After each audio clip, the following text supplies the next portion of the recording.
या online goods और services का ऑर्डर प्लेस करते हैं तो आपको पता होना चाहिए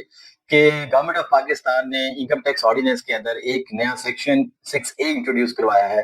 जिसके तहत अब digital order goods and services पर टैक्स जो है वो लागू कर दिया गया है 1 जुलाई 2025 से। और ये जो टैक्स है ये सेलर्स पर लगाया गया है, और सेलर्स जब अपना कोई ऑर्डर, जब कोई कस्टमर उनके पास ऑर्डर प्लेस करता है तो उसकी जब पेमेंट सेलर रिसीव करेगा तो उस सूरत में उसकी पेमेंट में से ये जो टैक्स है ये विदहेल्ड होगा। वो विदहेल्ड होने के बाद बाकी जो अमाउंट है वो चली जाएगी सेलर को, और जो टैक्स की अमाउंट है वो चली जाएगी एफबीआर को। लेकिन आप लोग बड़ी अच्छी तरह से जानते हैं कि इस एडिशन से, टैक्सेशन से कौन इम्पैक्ट होने वाला है। डायरेक्टली तो ये सेलर पर रिस्पॉन्सिबिलिटी पड़ रही है, लेकिन इनडायरेक्टली जो कस्टमर है वो भी इससे मुतासिर होंगे।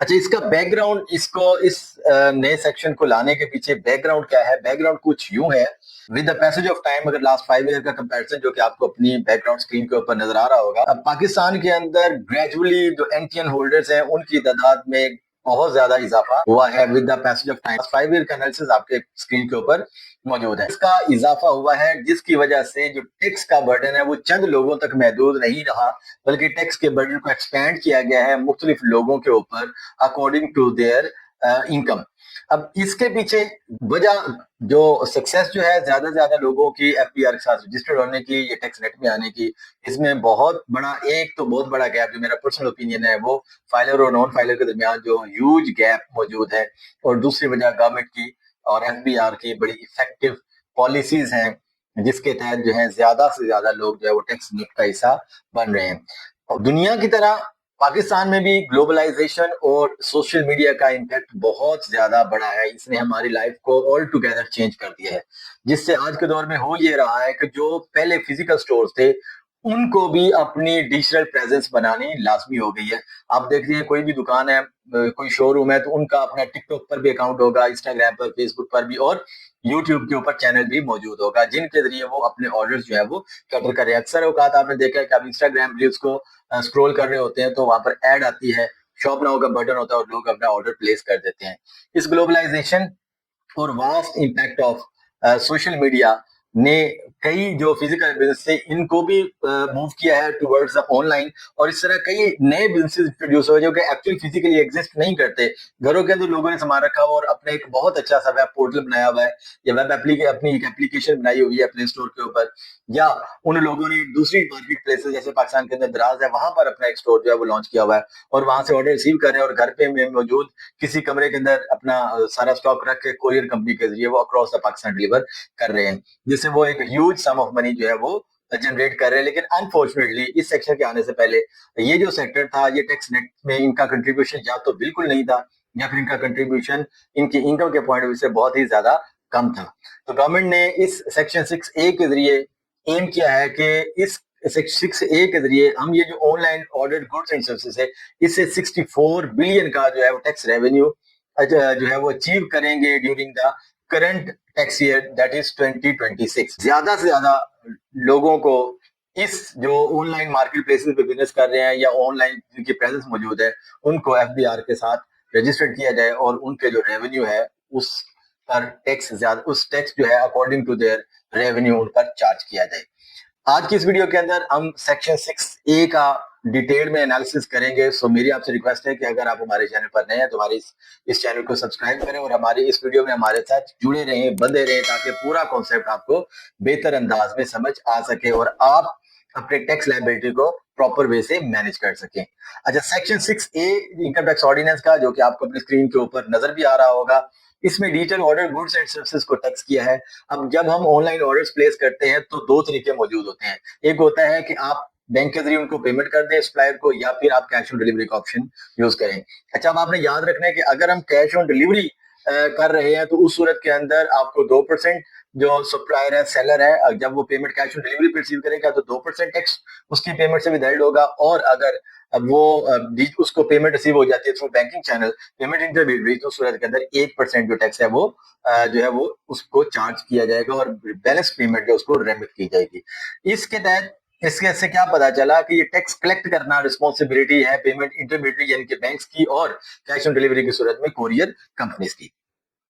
अच्छा, अब वो करेंगे क्या कि वो टैक्स को कलेक्ट करेंगे और टैक्स की अमाउंट एफबीआर को रेमिट करेंगे और जो बैलेंस्ड अमाउंट है वो रेमिट कर दी जाएगी किसको, सेलर को। अच्छा, यहाँ पर बार बार कुछ टर्म्स इस्तेमाल हो रही है, तो मैं चाह रहा हूँ कि हम उनको भी एक्सप्लेन कर दें कि वो क्या है सादा ज़बान में।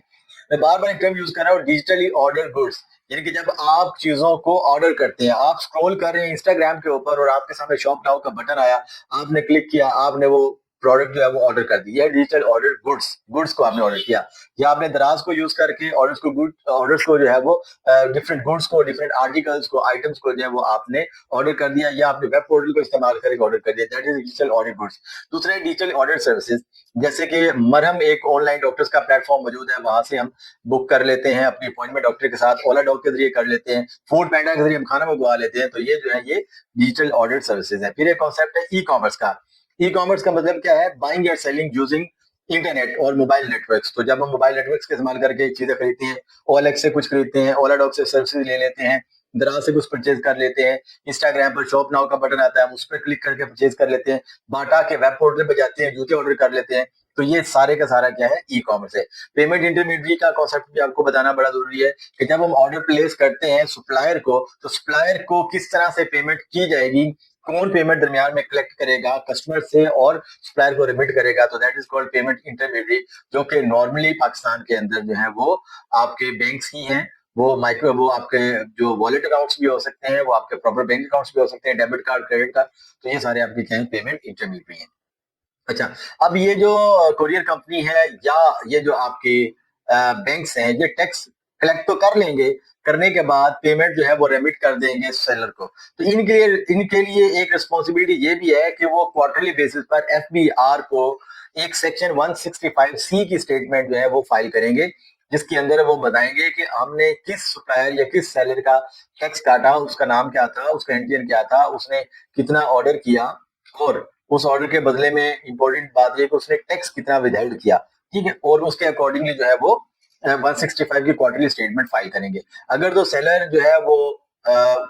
सेल टैक्स में भी रजिस्टर्ड है, तो सेक्शन 26 के तहत मंथली स्टेटमेंट भी सेल्स टैक्स की भी फाइल करेंगे। अब अगर अगर ये जो पेमेंट इंटरमीडिएट या विथहोल्डिंग एजेंट, आप उसको कह सकते हैं आम जुबान में, कोरियर कंपनी या बैंक, अगर 165C की स्टेटमेंट फाइल नहीं करते, ये सेक्शन 26 की स्टेटमेंट जो वो फाइल नहीं करते, तो इनको पेनल्टीज का सामना करने पड़ेगा। पेनल्टीज का शेड्यूल आपको अपनी स्क्रीन के ऊपर नजर आ रहा है, जो कि 3 लाख से लेकर 10 लाख रुपए तक हो सकता है, और दूसरी तरफ 50,000 से ऑनवर्ड्स हो सकता है।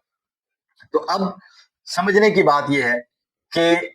इस कानून के तहत सप्लायर्स के ऊपर तो टैक्स लग गया, लेकिन इसका जो इम्पैक्ट है वो डेफिनेटली कस्टमर पर आएगा, क्योंकि जब सप्लायर्स को टैक्स पे करना पड़ेगा तो वो अपना प्रॉफिट मार्जिन को बढ़ाएंगे, जो प्रोडक्ट की कॉस्ट है उसको, सेलिंग प्राइस है उसको वो थोड़ा हाई साइड पर लेके जाएंगे। अब ये जो टैक्स सेलर का विदहेल्ड हो रहा होगा इस सेक्शन के तहत, जिसका जो विदहोल्डिंग सेक्शन है वो 153(2)A, ये जो टैक्स है, ये जो हर ऑर्डर के ऊपर पेमेंट इंटरमीडिएट या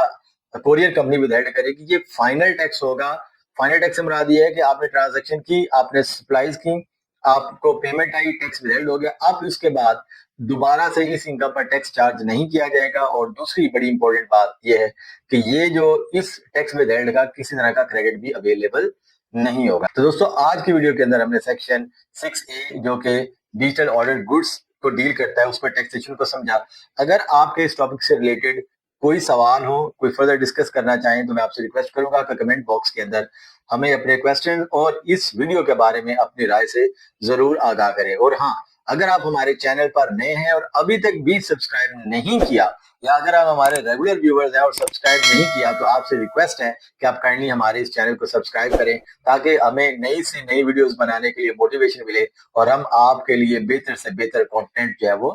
पेश कर सकें। आपसे मुलाकात होगी हमारी किसी नेक्स्ट वीडियो में। टिल देन, अल्लाह हाफिज।